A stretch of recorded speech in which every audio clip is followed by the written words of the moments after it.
새날만의 아주 특별한 인터뷰. 오늘은 가장 일 잘하는 국회의원, 필요하면 어디든지 나타나는 국회의원, 민주당의 굳은 일 마다하지 않는 민주당의 강반장, 강덕구 경기 안양시 마량구 국회의원 나오셨습니다. 어서 오십시오. 예, 반갑습니다. 우리 열리라는 새날 예. 꼭 함께하고 싶었는데요. 오늘 바로 그날입니다. 감사합니다. 저 마이크 좀 당겨주시고 본인 예. 앞으로. 예. 그 일면식도 없었는데요. 저번 제 생일날 문자 보내주시는 분. 제가 푸른나무님 그 새날을 통해서 계속 소통하고 있었습니다. 간접적이지만. 간접적이지만. 예, 예. 제가 또 강덕구 의원님 스토리를 좀 잘 알아요. 그러니까 원래 얼마나 개혁성이 대단한 분인지 뭐 그런 칭찬을 되게 많이 해드렸었는데, 자, 민주당의 중요한 어떤 사건마다 진짜 왜 옛날에 영화 있었잖아요. 홍반장이라고. 예. 강반장처럼 민주당에서 제일 많이 움직이시는 것 같은 그런 분. 예, 강반장이 되고 싶었습니다. 예. 앞으로도 주어진 일 마다 않고요. 예. 던지고 하겠습니다. 예. 그러니까요. 그래서 의원님을 뭐랄까요. 그 사람 있잖아요. 일 잘하면 다 멋져 보이는 거 있잖아요. 그 최고인 분이 아닌가 이런 생각이 들고요.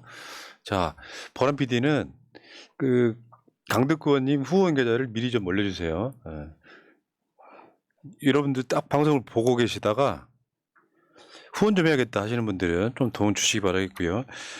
자, 경기 안양시 만안구 거기가 안양역이 있는 데인가요? 안양역 있는 데입니다. 그렇죠. 맞습니다. 저 총각 때 안양역 가서 많이 놀았거든요. 아, 그래요. 예.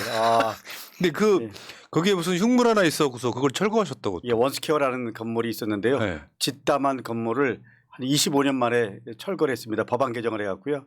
지역의 가장 큰 민원이었고 현안이었는데 제가 국회의원 되면서 법안 개정을 통해서 드디어 철거했습니다. 그러니까 강덕구 의원이 하면 다 되더라고요.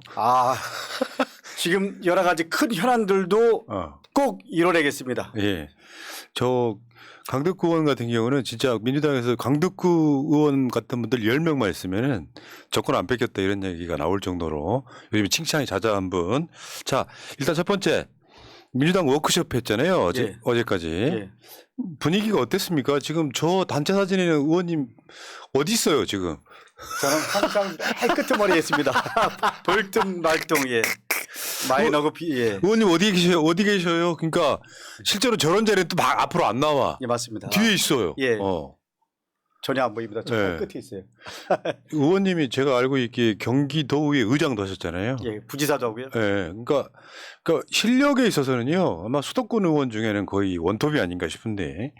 자, 분위기 어땠어요? 그러니까 우리들은 어떤 분위기냐면은 민주당이 워크숍 하면서 좀 윤석열 정권과 잘 싸워주길 바라고, 당은 단합 잘하길 바라고 뭐 이런 분위기가 있는데, 언론에서는 그런 분위기로 질문을 하거나 보도를 내는 게 아니잖아요. 예, 예. 조금만 뭐가 있으면 뭐 민주당 분열하는 것처럼. 실제 분위기 어땠습니까? 뭐 있는 그대로 말씀드리면 이번 워크숍은 정기 국회 대비해서 제대로 좀 큰 틀의 국회 방향, 그리고 또 앞으로 윤석열 정권 여러 가지 그 현안들 관련해서 우리가 어떻게 대응할 건가 이런 부분 갖고 논의하는 자리였습니다. 비교적 뭐 큰 틀의 합의를 봤다고 생각합니다. 일단 민생 국회 역할을 제대로 9월 이후에 한다. 그리고 여러 가지 현안 대응해서 우리 당대표 중심으로 나가서 제대로 싸운다. 뭐 이거에 대한 합의는 봤고요. 네. 조금 전에 말씀하신 대로 우리 뭐 서른 의원과 양경수 의원이 약간의 뭐 해프닝이라는 표현이 맞을지 모르겠지만 있었지만 그 전이랑 많이 달라진 건 당 대표 중심으로 함께 해야 된다. 네. 이런 부분에 대해서는 큰 틀의 합의가 나름대로 묵시적으로 있었던 것 같습니다. 지금 사실은 전시거든요. 전시죠. 예. 전시에 내무반에 수류탄 투척하는 분들 요즘 많이 줄어들고 있다고. 근데 그것만 없으면 민주당은 제가 봤을 때 국민들 지지 얻는 거는 뭐 가능할 것 같은데, 지금도 뭐 자동응답 기준으로는 민주당이 월등히 앞서고 있습니다만. 예, 그러니까 지난주 기준으로 여론조사 한 결과를 보면요, 우리가 서울은 예를 들면 그전에 약간 좀 밀리고 그리고 최근에 오차 범위 내에서 앞서기를 했는데 지난주부터 좀 우리가 좀 앞서는 모습들이 여론조사 결과가 나오기 시작하는 것 같고요. 경기권은 더 벌어지고 있는 그런 네. 여론조사 결과가 나왔죠. 그렇기 때문에 말씀하신 대로 제대로 싸우고 그리고 제대로 의원들이 이번 정기국회에서 역할을 한다면 저는 다음 총선의 가장 큰 핵심은 윤석열 정권에 대한 심판이라고 생각합니다. 그러기 위해서는 우리 당을 지지하는 그리고 민주진영의 시민들이 그래 한번 민주당한테 다시 한번 힘 모아줘야 되겠네 이런 마음을 갖게 할 수 있도록 우리가 하는 것 그것이 가장 중요한 전략이라고 생각합니다. 네, 맞습니다. 그러니까 경기도가 지금 압도적으로 앞서 나가고 있는 건 다 강북구 때문이다. 자, 근데 강북구는요, 이제 우리가 이렇게 예의주시하는 분이라서 보면은 진짜 일 잘해요. 그 분위기 한번 볼까요? 실제로 여러분들 그 유튜브 상에 온갖 기자회견은 강북구원이 다 하는 느낌이야. 저건 보세요. 이달의 기자회견이 따로 있어. 어떤 분들은요, 솔직히 말씀드리면 민주당에 저런 분이 있었나 싶은 사람들이 가끔씩 튀어나와요, 이름을. 강북구 모르는 사람 없잖아요. 그 시민을 위한 목소리 내는 거에는 거의 앞장서요. 지금 양평고속도로, 다음에 이용료와 사교육비 실태조사, 교권 침해, 다음에 이동관 뭐 등등 해가지고 민주당이 주요 어떤 지점마다 맨 앞에 서 있는 분 감사합니다. 그 다음에 그리고 저는 강북구 의원한테 느끼는 건요, 진심을 다한다는 거. 본인도 그렇게 생각하시죠? 저는 그래야 된다고 생각합니다. 네. 그러니까 이게 가짜가 아니에요. 여러분 주위에서 평을 들어보면 강덕구 의원님 전화를 하시면요, 듣굽니다 하신대요. 듣굽니다. 그렇죠? 누구한테나 듣굽니다 하신대요. 그러니까 웬만한 건 다 본인이 다 직접 거의 하시죠. 거의 보좌관들 거의 안 시키고. 예, 제가 합니다. 예. 이게 진심을 다 하시는 거죠 지금. 예, 저는 med선을 하는 게 중요한 게 아니고요. 하는 동안 진심을 다해야 된다. 그리고 네. 하는 동안 모든 걸 던지고 해야 된다. 네. 그리고 제가 알고 있는 훈훈한 미담 중에 그 검찰개혁 집회 막 한창 할 때 예. 안양 만안구에 현수막이 어마어마했다고. 근데 최근에도 보면요, 저런 현수막도 잘 거신다는 소문이. 이것이 공정입니까? 야당 대표 200 지금 더 올라갔어요. 300이 넘어갔어요. 224대 0 대통령 부인 뭐 이런 식으로 또 현수막 정치도 잘하시고. 그리고 또 웬만하면 또 기자회견상에 강덕구 의원이 나타납니다. 진짜 놀라운 캐릭터세요 보면. 저는 그래야 된다고 생각합니다. 네. 야당은 제대로 싸우고요. 제대로 투쟁할 때 투쟁하고요. 제대로 던질 때 던지는 것. 그게 야당 의원으로서의 가장 큰 역할이고요. 네. 그리고 그럴 때 민주당의 존재감이 인정되는 거라고 생각합니다. 맞습니다. 예. 강덕구 의원 이제 월간 강덕구라고 또 예. 뭘 발간을 하시더라고요. 여러분 8월호를 또 한번 보세요. 강덕구 의원 블로그 가면은 보실 수 있어요. 월간 강덕구 8월호. 자, 그러면 가장 궁금한 게 예.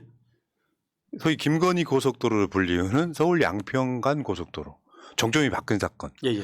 이거는 사실 뭐 거의 국정농단급 사건 아닙니까? 국정농단이고요. 네. 대국민 사기극이고요. 예, 그리고 행정농단이라고 생각합니다. 네. 지금 그게 쉽게 표현해서 뭐 다 아시는 분들이지만 쉽게 표현해서 저렇게 국도 균형 발전 차원에서 서울에서 강원도까지 가는 도로가 아래 지도처럼 저렇게 김건희 땅이 있는 쪽으로 정점이 바뀌는 사건이 있었는데, 요거는 아마 제가 봤을 때 윤석열 정권을 무너뜨리는 중요한 요소로 작동하지 않을까. 저는 네. 민주당이 제대로 국감 때 준비를 하면요, 그럴 수도 있다라고 생각합니다. 예. 예. 그렇기 때문에 이번 국감 때 저는 그런 물꼬를 우리 안진걸 강덕구 포함해서 시민사회 단체들이 힘을 모아서 지금 규명을 거의 하고 있잖아요. 그렇기 때문에 이제 한 마지막 활용 점정은 국감 때 해야 된다고 생각합니다. 물론 특검도 있지만 현실적으로 저쪽에서 지금 계속 피하고 있는 거잖아요. 그렇기 때문에 이번 국감 때 국토위원들의 역할을 기대하고 있습니다. 지금 현재 상태는 백지화도 아니고 백지화가 아닌 것도 아닌 상태 지금 정체돼 있는 거죠. 일단은. 그러니까 있는 그대로 말씀드리면요, 백지화라는 말 자체가 말이 안 되는 겁니다. 불법적인 거죠 사실. 예, 말이 안 되는 건데 백지화라는 말을 원희룡 장관이 쓴 거죠. 그러니까 그것도 어떻게 보면 국민들한테 사기를 친 거고요. 어떻게 보면 행정을 농단한 거고요. 어떻게 보면 국정을 농단한 겁니다. 아직까지 최종적으로 결과가 나오지 않았는데 예를 들면 이걸 백지화한다 이건 말이 안 되는 겁니다. 그래서 그 며칠 전에 원희룡 장관이 이 부분은 사업이 중단된 거라고 스스로 또 철회했잖아요. 말을 바꿨잖아요. 또 이분은 또 어디 행사 가서는 바로 건너편이거든요. 저 공군회관, 공군호텔 행사 가서는 또 선거를 위해서 열심히 뛰겠다 같은 소리를 해가지고. 예, 그러니까 사실은 원희룡 장관이 이 서울 양평 고속도로를 대하는 가장 큰 입장은 어떻게 하든지 윤석열 대통령과 그리고 김건희 여사한테 잘 보여서 본인이 정치적인 꿈을 만드는 그런 토대를 기회를 갖겠다 이런 정치적인 욕심에서 시작된 거라고 생각하면 됩니다. 제가 강덕구 의원님이나 예. 안진걸 소장 등의 그 기자회견 등을 쭉 팔로잉을 해봤어요. 한 번도 안 빠지고 다 봤어요. 예. 근데 그 보고 느끼는 건 사실상 취임하자마자부터 치밀한 계획하에 바뀌었던 그게 드러난 거고. 그러니까 최근에 그 기자회견 하신 것도 보면은 국토부가 다 알고 있으면서 어떤 노선이 죄자가 아닌지 알고 있으면서 김건희 땅 쪽으로 정점을 만들어 갔다는 그게 지금 드러난 거잖아요. 그러니까 이 사건은 두 가지인 거죠. 그 서울 양평간 고속도로가 진행이 될 건지 말 건지에 대한 부분. 그리고 이게 실제로 권력 핵심부에 입김이 작용했는지 안 했는지. 근데 모든 정황은 그렇게 가리키고 있잖아요. 모든 정황은 국토부가 김건희 등의 어떤 그 힘에 의해서 억지로 정점을 바꾼 느낌이 각종 소리들로 드러나고 있지 않습니까? 예. 그러니까 최근에 말씀하신 대로 저희들이 국토부 자료를 통해서 확인했지만 제가 안진걸 소장한테 이 자료를 받았을 때 확신을 한 게 제가 서울 양평공지구도 처음 대통령 선거 때 이슈가 있었는데 그때 드러난 인물 김성교 그리고 또 양평이라는 공간적 배경 그리고 또 마지막 왜 예를 들면 김성교가 그런 역할을 했을까 이건 권력 핵심부와 연결 이런 부분 때문에 도저히 개발될 수 없는 땅이 그야말로 최순실 여사나 김건희 여사 입장에서 보면 황금의 판도라 땅이 되는 겁니다. 네. 여기도 똑같습니다. 이 장기적으로 땅을 매입을 하고요. 그리고 사람들이 별로 관심이 없던 맹지 비슷한 데를 이렇게 형질 변경을 하고 그러면서 마지막 전 대통령 장모가 되고 이러면서 버튼을 누르죠. 그리고 거기에 그 권력에 나름대로 알아서 기른 원희룡 장관 포함해서 역할들을 하는 사람들이 그렇죠. 있었기 때문에 여기까지 온 겁니다. 저는 이거는 그야말로 검사였을 때 또 검찰총장 이후가 아니고 대통령이 된 다음이었잖아요. 그렇기 때문에 이거는 그야말로 말씀하신 대로 이 권력의 본질적 입장에서 보면 그야말로 그 어떤 건보다도 훨씬 더 그렇죠. 폭발력이 있는 거기 때문에 지금 대통령실에서도 아무 말도 못하고 있습니다. 국정농단 사건이고 예. 그러니까 제가 강덕구 의원을 처음에 인터뷰하려고 했던 게 바로 공공지구. 그러니까 예. 혼자 계속 그것만 하시는 거예요. 그럼 김건희 쪽 입장에서는 얼마나 미웠겠어요. 근데 이게 지금 고속도로 정점까지 바뀌는 데까지 와버린 사건이기 때문에. 근데 이게 이제 윤석열 정권의 특성인데 이걸 또 다른 걸로 덮고 해가지고 약간 멀어진 느낌이 사실 있어요. 이거 하나만 잘해도 저는 윤석열 정권 무너지는 사안이라고 보거든요. 저는 우리가 가장 좀 경계해야 될 게 이게 다른 건들이 오면 그냥 또 덮여지고 또 다른 건으로 덮이고 뭐 계속 이러잖아요. 저는 그렇기 때문에 이럴수록 진득하게 제대로 맞습니다. 이제 좀 하여간 최대한 집중해야 된다. 저는 뭐 이런 각오로 안진걸 소장과 함께 하고 있습니다. 선택과 집중. 딱 그거 맡고 있는 사람 하나 있어야 돼요. 마크맨. 맞습니다. 네. 예. 모든 거 던지겠습니다. 그래서 제가 봤을 때 윤석열 정권 입장에서는 강덕구 의원이 얼마나 싫을까. 저 사람만 내가 뽑아내면 좀 마음 편할 것 같기도 하고. 잘하고 계십니다 지금. 감사합니다. 예. 지금 교육에 계시죠? 교육인데 원래는 교육인데요. 현재는 가방입니다. 과방이로 또 왜요? 이동관 때문에. 이동관 때문에. 그래서 예. 청문회 또 그때 나오셨고. 청문회. 예. 아, 참. 야, 어쨌건 서울 양평 고속도로는 있을 수 없는 사건이 일어나서 이제 온갖 궤변으로 이제 물타기 하면서 요걸 빠져나가려고 해도 아마 이 건만큼은 윤석열 정권이 지금 수렁에 빠져 있다. 좀 더 정확히 말하면. 윤석열 정권 포함해서요. 지금 원희룡도 내가 잘못 들어왔네. 이렇게 지금 생각하고 있을 겁니다. 계속 지금 그 사실이 진실이 밝혀지고 있잖아요. 예, 그렇기 때문에 예. 우리가 저 언론상에 나온 모든 타임라인을 시간대별로 배치를 한번 해서 방송해 본 적이 있어요. 예, 예. 근데 진짜 딱 취임하자마자 원희룡이 인수위에 들어가고 그리고 나서 원희룡을 가장 먼저 장관을 시키고 그 사이에 이제 무슨 용역회사라든지 국토부라든지 양평군이 계속 회의를 하고 이 과정들을 거치는 거 보니까 이 계획이 있었네라는 생각이 들더라고요. 실제로 제가 보기엔요. 지금 이름을 좀 검양하는 건 그렇지만은 뭐시라고 하세요, 뭐시라고? 예, 뭐시라고 하겠습니다. 저는 예를 들면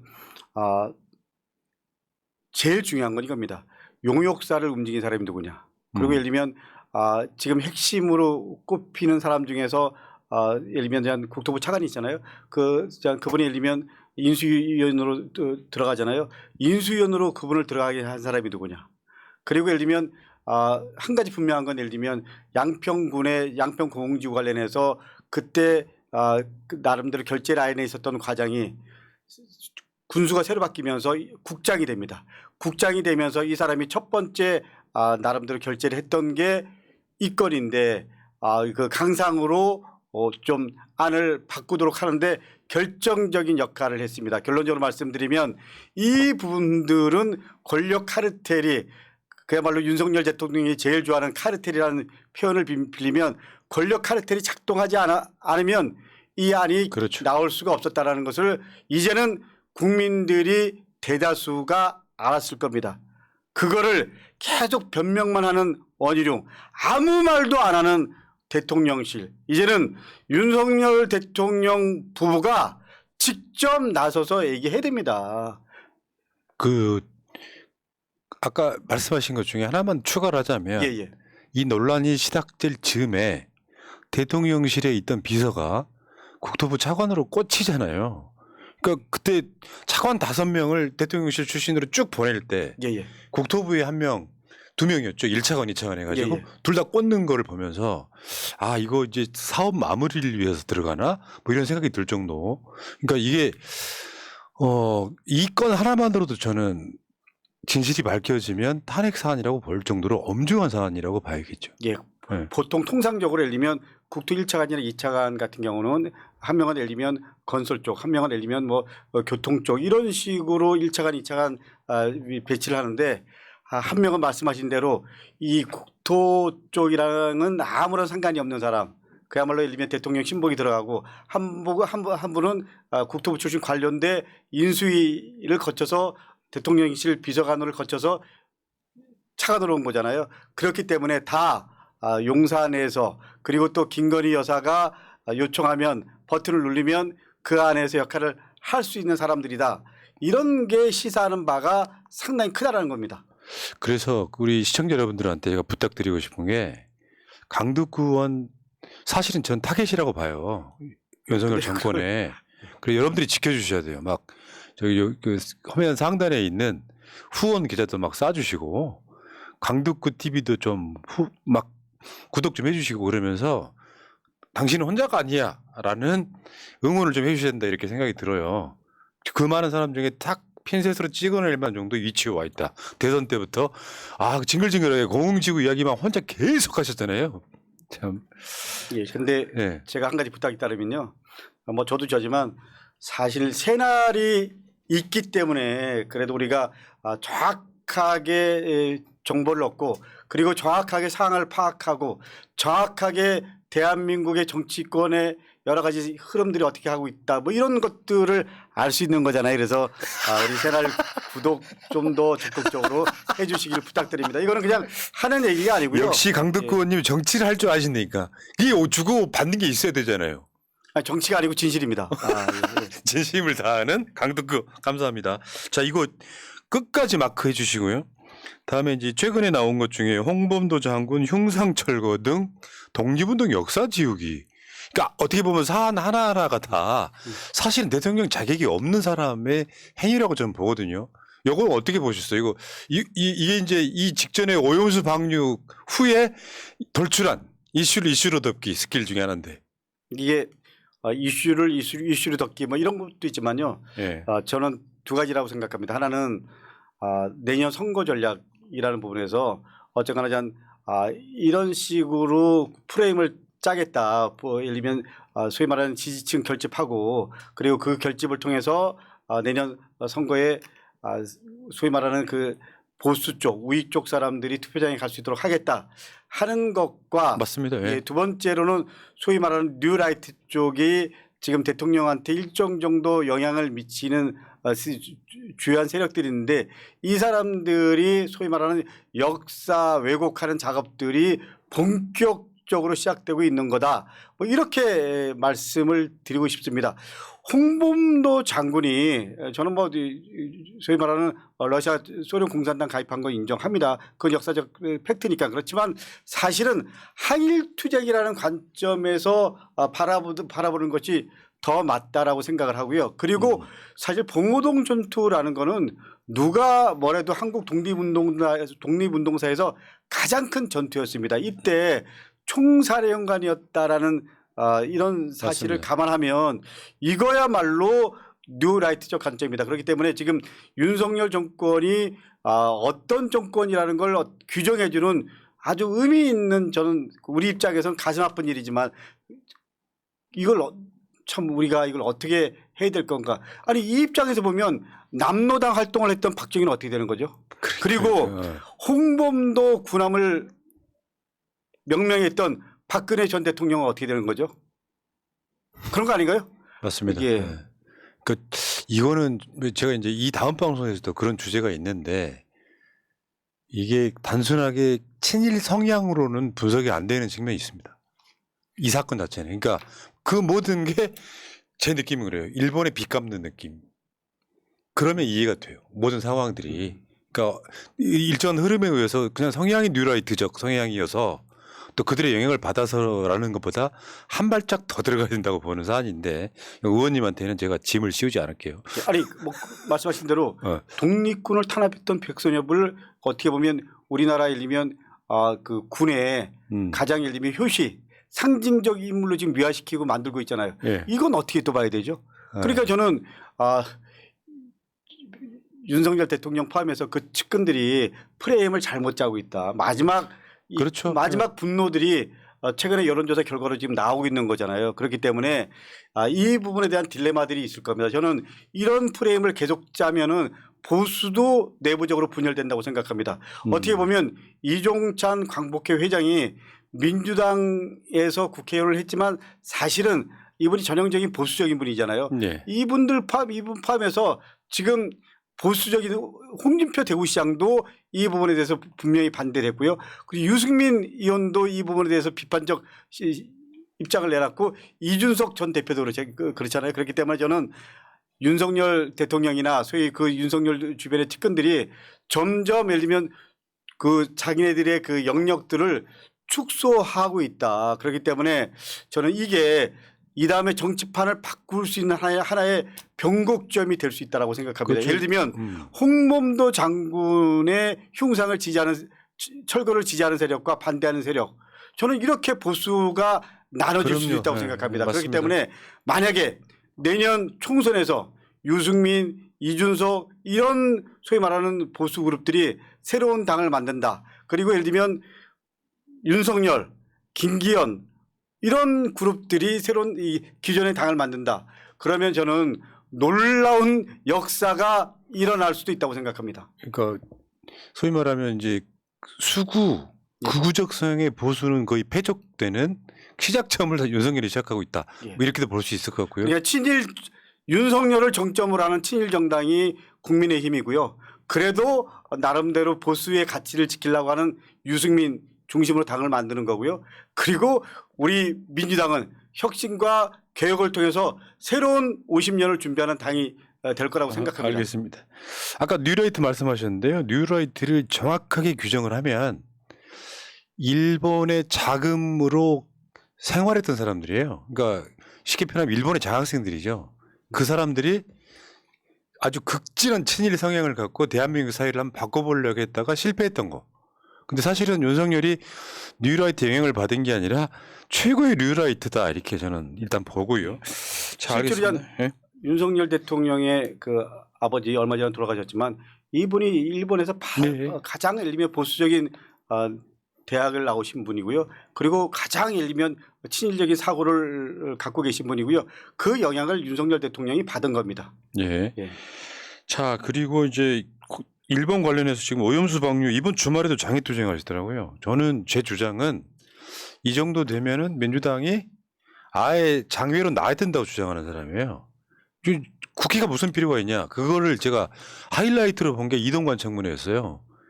뭐 자료 협조도 안 해. 그 반대 그 많은 의혹에도 불구하고 임명해버리는 거 보고 지금 윤석열은 정치를 안 하고 싶구나. 근데 그 상황에서도 민주당 정말 어떻게 보면 인내심 대단해요. 인내심이 대단한 게 아니고요. 내부적으로 좀 문제가 있는 거죠. 아, 지금은 저는 싸울 때라고 생각합니다. 네. 지금은 장애로 나와서 제대로 싸우는 것 그것이 민주당의 역할이라고 생각합니다. 저는 당이 야당일 때 그리고 여당일 때 그리고 또 여당이 야당의 존재를 인정할 때 그리고 예를 들면 국민의 80% 이상이 반대하는 이런 후쿠시마 오염수 방류를 지금 현 대통령과 현 집권 세력은 찬성을 하잖아요. 이럴 때 민주당이 어떻게 해야 되냐? 저는 지금은 예를 들면 국민들의 요구가 제대로 싸우라는 겁니다. 지금은 장에 나가서 제대로 싸우는 것. 물론 동시에 우리 9월 정기국회에서 민생과 관련된 여러 가지 법안 포함해서 역할을 해야 되지만 저는 싸우는 것에 더 방점을 맞죠. 두는 것이 역사적 소임이라고 생각합니다. 그러니까 제가 이거 속되게 표현하면은 상대가 미친놈인데 정상적인 사람하고 대화가 됩니까? 그냥 미친 사람하고 대화가 됩니까? 그러면은 그 미친 사람을 정신병원에 넣든가 감옥에 가두든가 해야지. 그 사람하고 대화하려고 그러면 됩니까? 그러니까 윤석열 대통령도 얘기했잖아요. 1대1을 100이라고 하는 세력과 어떻게 뭐 얘기하겠냐. 근데 1대1을 100이라고 하는 세력이 바로 윤석열 정권이고요. 국민의힘입니다. 이 정권과 이 세력과는 이제 뭐 윤석열 자체가 예를 들면 대화를 인정 안 하고 있잖아요. 쉽게 표현하면 정상이 아니죠. 정상이 아니죠. 이게 지금 한 1년 4개월 정도 이렇게 켜켜이 쌓이니까 사실 민주당 지지층들 입장에 속이 터져버리는 거예요. 아니 그 상황에서도 이동관 청문회를 하고 있어? 뭐 이런 이야기인 거죠. 사실 알고 보면. 근데 이제 민주당 입장에서는 그래도 할 건 다 했다라고 하는 인증을 남기고 싶은 것 같고 그럼 어느 시점에 가서 진짜로 윤석열 퇴진투쟁할 거냐 이 정도까지 와 있거든요. 저는 임계점에 거의 와 있다고 생각합니다. 어쨌든 이번 주말 집회도 보면은 저는 지금은 집회를 주말에만 할 게 아니고 일주일 내내 해야 된다고 생각하는 사람이에요. 사실은 지난 금요일 날 네. 이재명 대표와 함께 광화문에서 용산까지 갔습니다.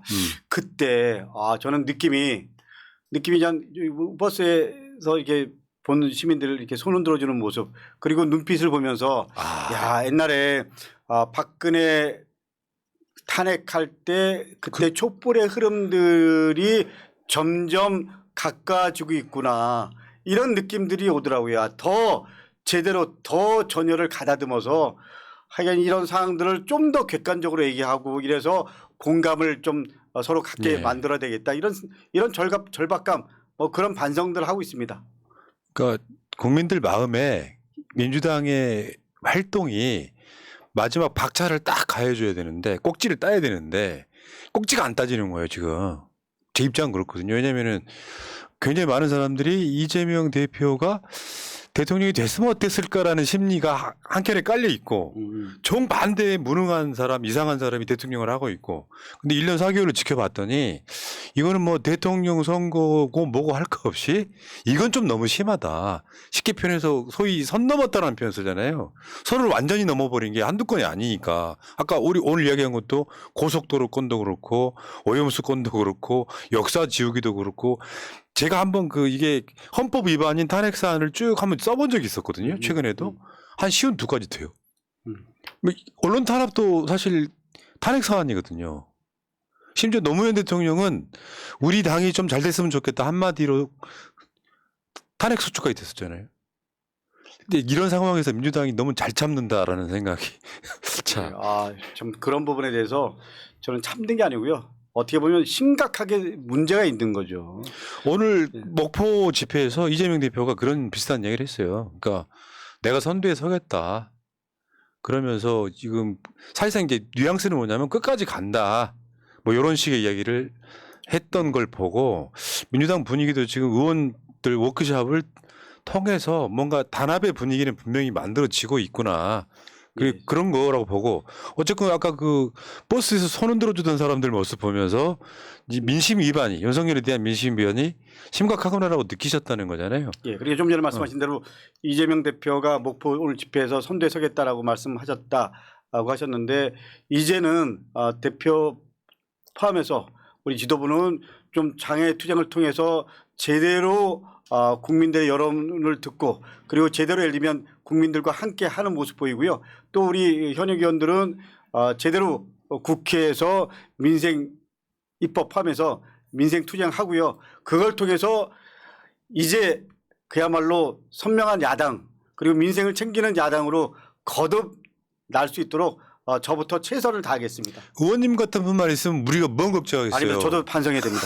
그러니까요. 더 싸우고요. 그러니까 이렇게 진정성이 있으시다 이것도. 아닙니다. 최선 다해야 됩니다. 전 지금 제가 봤을 때 인품은 거의 대선 주자급이세요. 지금 토마스 김님께서 만안구 당원입니다. 강덕구 의원님 힘내십시오라고 친구란 의미의 슈퍼챗을 보내주셨네요. 감사합니다.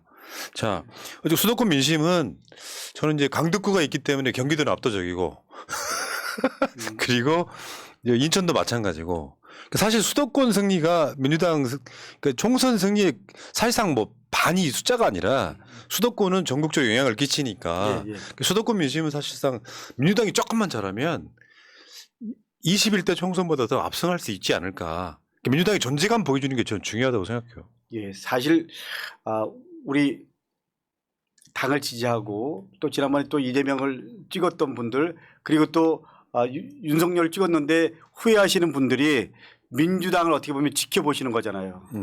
근데 최근에 이제 오염수 방류 문제라든지 그리고 이제 홍범도 장군 흉상 포함해서 철거하는 모습들 보면서 그 분노들이 국민의힘에서 이탈되고 그리고 또 민주당에 힘을 실어주는 분위기들이 나오고 있습니다. 이럴 때일수록 민주당이 더 제대로 야당으로서 역할을 해야 된다라는 게 사실 제일 중요한 요구고요. 저는 그렇기 때문에 지금부터 남은 한 6, 7개월 동안 얼마만큼 야당으로서 역할을 잘하냐 얼마만큼 예를 들면 큰 틀에서 말씀하신 대로 투쟁할 때는 투쟁하고 싸울 때는 싸우고 그리고 민생 정당으로서 모습을 보일 때는 보이고 그리고 또 여러 가지 정책과 현안들이 있을 때 얼마만큼 잘 제대로 대응하냐 이런 거에 따라서 저는 우리 시민들의 입장이 달라질 수 있다고 생각합니다. 맞습니다. 시민들은 기본적으로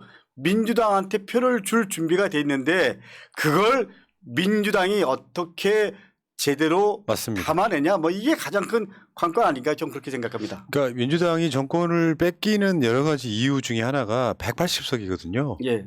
그거 줬는데 뭐 했냐. 그러니까 사실은 이제 여기에 대한 첫 번째 책임은 저는 당시에 총리를 하셨거나 당대표를 하신 분의 책임이 굉장히 크다고 생각해요. 최근에 어떤 얘기가 있었냐면은 이것만 전문으로 취재해온 기자분에 의하면 기억하시겠지만 뭐 대장동에 관련된 서류가 고속도로 무슨 뭐 하수구에선가 발견됐다. 그것마저도 그분들 쪽에서 건너갔다는 기자의 이야기가 있었거든요. 그러니까 그 상황에서 그분들 자체가 그러니까 지금 현재 180석에 대한 책임론을 이재명 대표한테 씌우는 사람들은 사실상 거의 없어요. 대부분 알단 말이죠. 예, 예. 그러면 이제 이 지난날에 과오가 있는 분들이 석지 않은 의미에서라도 잘 돕고 어쨌든 간에 속으로 겉으로는 민주당 단합돼 있다. 언제든지 우리가 국민을 위해 싸울 자세가 돼 있다. 이거 보여줘야 되는데 언론들은 그런 심산이 아니잖아요. 뭐 특정 한두 사람 이야기를 끌고 와가지고 뭐 이재명 물러나라 이런 소리 막 하고 그렇지 않습니까? 근데 의원님 보시기에는 이재명 대표 1년 어떻게 평가하십니까? 저는 뭐 편하게 있는 그대로 말씀드리겠습니다. 이재명 대표 1년이 어떻게 보면 본인 입장에서도 소환을 5번이나 당했잖아요. 그러니까 개인적으로 참 힘든 세월 1년이었습니다. 그럼에도 불구하고 어쨌거나 그런 과정을 거쳐서 여기까지 왔는데 뭐 우리가 그 지난주 워크숍에서도 확인됐지만 큰 틀에서 저는 나름대로 민주당 여러 가지 뭐 입장들을 다른 말씀하신 대로 있었지만 통합이 비교적 이제 돼가고 있다. 그리고 제대로 싸우고 있다. 저는 이제 이 고비만 넘으면 오늘 목포 집회에서 이제 내가 장애투쟁 주도하겠다 이런 말씀하셨다 그러는데 저는 이재명 다음이 이제 본격적으로 나오면 민심이 다시 민주당으로 온다라고 생각을 합니다. 그렇기 때문에 지난 1년 사실은 시련의 계절이었지만 그 동안에 나름대로 민주당을 지키고 통합하고 그리고 또 나름대로 외연 확장을 하기 위해서 노력한 부분 그것이 여기까지 온 거라고 생각을 합니다. 그렇기 때문에 우리 민주당이 이재명 대표 1년에 대해서 뭐 공간은 있지만 그래도 힘든 시절 잘 이겨내고 잘 버텨왔다. 이제 이재명 대표 중심으로 제대로 싸우고 그리고 총선 준비할 수 있도록 같이 힘을 모아야 한다라는 게 제 생각입니다. 네. 그러니까 우리 당원들 뜻은요. 이재명 대표를 지켜라가 아니에요. 윤석열과 싸우고 내부 총질하지 말고 그러면 사실은 그게 이재명 지키는 거거든요. 민주당 그 안에서. 근데 당원들의 뜻은 그런 건데 이제 뭐 몇 사람 안 되는 분들이지만 언론에 나가가지고 윤석열 비판 안 하면서 이재명 대표 체제를 비판하는 사람들이 너무 많아가지고 많지는 않죠. 뭐 손가락으로 꼽을 정도인데 그런 모습들이 오히려 민주당 지지층 일부한테는 민주당을 지지 안 하고 이렇게 보류하는 상태로 가지 않나 이런 생각을 해보고요. 근데 참 이런 말씀드리면 어떻게 생각하실지 모르겠지만 그분들이 이재명 대표가 취임할 때부터 최근까지도 계속 이재명 대표하지 마라 내려와라 이렇게 얘기했습니다. 그러니까 사실 그 말씀들이 4선 의원 뭐 5선 의원이라고 하지만 그렇게 공감이 어떻게 보면 그리고 지난 대선 때 진짜 모든 걸 던지고 우리 당 후보였던 이재명 후보를 위해서 함께 그건 뭐 이재명 후보를 위해서가 아니고 우리 당과 민주 진영을 위한 싸움이었잖아요. 저는 이제라도 함께 큰 틀에서 서로 힘을 합치고 그리고 제대로 투쟁하고 제대로 싸워서 민주당의 존재감을 제대로 만들어내는 것 이것이 가장 중요하다고 생각을 하고요. 그렇기 때문에 지금은 이재명 대표 중심으로 단합하고 함께하고 그래야지 우리 당을 지지했던 분들이 더 힘을 모으고 더 결집하고 그리고 돌아올 수 있다고 생각합니다. 저는 강덕구 의원님이 홍길동이었으면 좋겠어요. 여러 명의 홍길동을 만들어가지고 다 국회에 심었으면 좋겠어. 그러면 우리가 정권 안 뺏겼다니까요. 그러면 이제 좋은 나라 만들면서 적당한 논란 뭐 이렇게 막아내면서 민주당이 내부적으로 혁신하고 정권 계속해서 재창출하고 그러면서 이제 진짜 복지국가 만드는 과정으로 갈 수 있었을 텐데 저는 윤석열의 집권은 대한민국 역사의 큰 틀로 보면 굉장한 교훈일 거라고 생각합니다. 근데 동시에요. 저희 같은 사람들이 반성해야죠. 지난 총선에 180석을 줬을 때 우리가 대통령까지 우리한테 줬잖아요.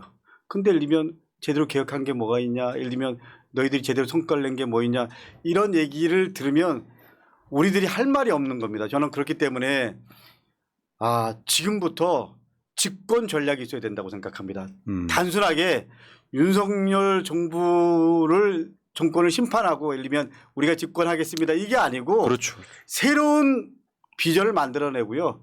그리고 큰 틀에서 우리가 집권했을 때 어떤 정부를 만들 건가 이런 거에 대한 좀 더 큰 틀의 고민을 해야 되고요.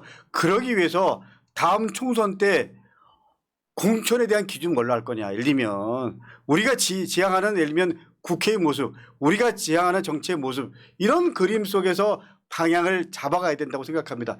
아주 좀 이런 말씀드리면 마음이 좀 입장이 다를 수도 있지만 가장 중요한 건 이런 거 아닌가요? 말씀하신 대로 큰 틀에 예를 들면 대한민국 국가의 틀, 방향 이런 부분들에 대한 시대적 고민과 그리고 큰 틀에 예를 들면 나름대로 구체적인 얼개 이런 것 속에서 국가 전략 뭐 이런 것 속에서 집권 전략이 나와야지 단순하게 예를 들면 윤석열 정부 지금은 뭐 윤석열 정부는 얼마나 이게 그 무도한 정권이라는 게 그게 이미 잘 드러난 거잖아요. 네. 그렇기 때문에 결론적으로 말씀드리면 우리가 총선에서 모든 걸 다 해서 이겨야 되지만 그 다음에 대선 수권 전략, 집권 전략 이런 부분들을 통해서 그야말로 새로운 대한민국 준비하는 것 이게 우리 모두의 주어진 사명이라고 저는 생각합니다. 그러니까 대선 진 것에 대한 도의적 책임을 갖고 계시니까 예, 그건 당연한 거고요. 지금도 이렇게 열심히 하시는 거예요. 감사합니다. 자, 실제로 대선 지게 만든 사람들은 아직도 내부 총질을 하고 있는데. 예, 저도 자, 포함되어 있습니다. 예. 예. 자, 국회 지금 9월달 이제 국회에서 체포동의안 들어오면 어떻게 할 거냐라는 질문들을 되게 많이 해요. 그러니까 그 불체포 특권, 불체포 권한을 내려놓겠다라고는 했지만 이게 정상적이지 않은 정치 탄압성 체포동의안은 빼고라는 단서가 달려져 있고요. 이 상황에서 지금 이재명 대표 체포동의안이 일단 국회 때 오면 회기 중에 오면 부결을 시켜야 된다는 논리가 더 힘을 얻고 있는 것 같아요. 어떻게 생각하십니까? 저는 지난번에 이재명 대표가 대표 연설을 할 때 불체포 특권 내려놓겠다고 했잖아요. 그 말에 진정성이 있다고 생각합니다. 근데 우리가 다시 한번 고민을 해봐야 될 게 있습니다. 지금은 검찰이 아니고요. 정치 검찰입니다. 정치 검찰한테 이재명 대표를 그대로 갖다 바칠 수는 없습니다. 지금은 오히려 정치 검찰과 싸워야 된다라고 생각합니다. 그렇기 때문에 저는 원칙적으로 불체포 특권에 동의할 수 없습니다. 사실 그걸 포기하는 것 자체가 헌법 위반인 거고요. 정당한 권한인 거고 원래 불체포 특권이 이런 정권 때 쓰라고 만들어진 건데 요거를 이제 예를 들어서 투표를 해서 민주당이 예를 들면 부결시킨다 그러면 뭐 역풍 이야기를 또 조선일보 등이 선동을 하지 않습니까? 근데 지금 장관 탄핵도 기각됐지만 역풍이 없었어요. 그런 것처럼 국민의 민심으로 완전히 떠나 있는데 민주당 내에서만 무슨 뭐 특권을 누리면 안 된다 같은 논리로 만약에 찬성표가 눈에 띄게 많이 나온다면 민주당은 또 수렁에 빠져들 거다. 저도 어쩔 수 없이 투표를 해야 된다면 민주당이 결기를 보여주는 수밖에 없다. 그러니까 거듭 말씀드리지만 정치 검찰이 아니고요. 그야말로 공정한 검찰일 때는 저는 불체포 특권 포기하겠다라는 이재명 대표의 말을 존중해야 된다라고 생각을 하고요. 그럴 용의가 있습니다. 그러나 적어도 지금 상황에서 우리가 그 말 갖고 시시비비를 건다라는 건 말이 안 됩니다. 예를 들면 이런 거잖아요. 지금 이번에 정치 검찰이 백현동 건이랑 대북 송금을 묶어서 한다는 거 아닙니까? 이거는 그야말로 전형적인 정치 검찰의 모습이고요. 일정도 예를 들면 나름대로 정치적으로 지금 고민하면서 잡아가는 거잖아요. 이런 거에 대해서 우리가 어떻게 할 거냐. 적어도 이런 부분에 대해서 분명히 짚고 그리고 우리가 할 말을 하면서 얘기하는 것 저는 그것이 먼저 전제돼야 된다고 생각을 합니다. 그렇기 맞습니다. 때문에 현재 조건에서 불체포 특권은 저는 특권이 아니고 당연히 지켜야 된다라는 게 제 개인적인 생각입니다. 그러니까 이게 이제 조만간 다가올 논란인데 예상이 되는 논란인데 이 부분은 잡음 없이 처리하면 돼요. 그러니까 무슨 말이냐면 조중동이나 국민의힘 반응은 생각하지 않고 민주당 내에서 잡음 없으면 그냥 끝나는 문제거든요.